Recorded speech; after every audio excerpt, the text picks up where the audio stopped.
एक बार की बात है। एक छोटे से गांव में रामू नाम का एक किसान रहता था। रामू बहुत मेहनती था, लेकिन उसकी खेती कई दिनों से अच्छी नहीं हो रही थी। कभी बारिश कम होती, कभी ज्यादा। वो परेशान रहता।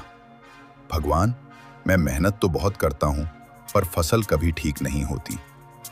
एक दिन सुबह सुबह जब रामू खेत में पानी डाल रहा था, उसने देखा एक कबूतर जमीन पर गिरा पड़ा है।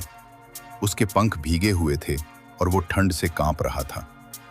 रामू ने दया दिखाते हुए उसे उठाया और अपने घर ले गया।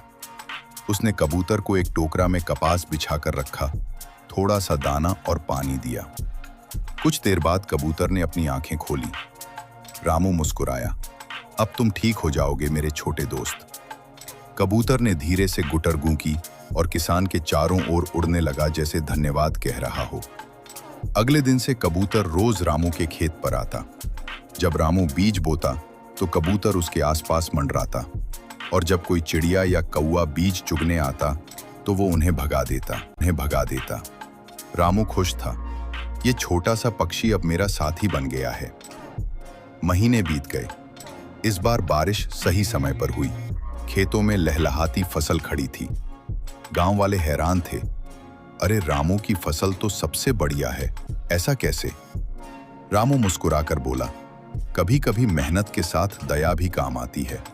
मैंने एक कबूतर की मदद की थी, अब वही मेरी रखवाली कर रहा है। एक दिन जब रामू खेत पर काम कर रहा था, तभी उसने देखा कुछ चोर रात में खेत में घुसने की कोशिश कर रहे हैं। पर अचानक बहुत सारे कबूतर आसमान से उतरे और उनके सिर पर चोंच मारने लगे। चोर डरकर भाग गए। रामू समझ गया, वही कबूतर अपने साथियों को लेकर उसकी मदद करने आया था।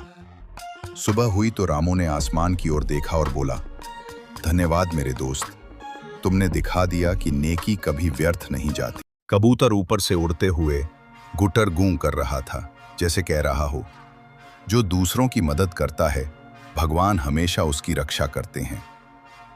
अगर आपको ये प्यारी कहानी पसंद आई हो तो वीडियो को लाइक करें, शेयर करें और चैनल को सब्सक्राइब करें, क्योंकि जो दया करता है वही सच्चा इंसान होता है।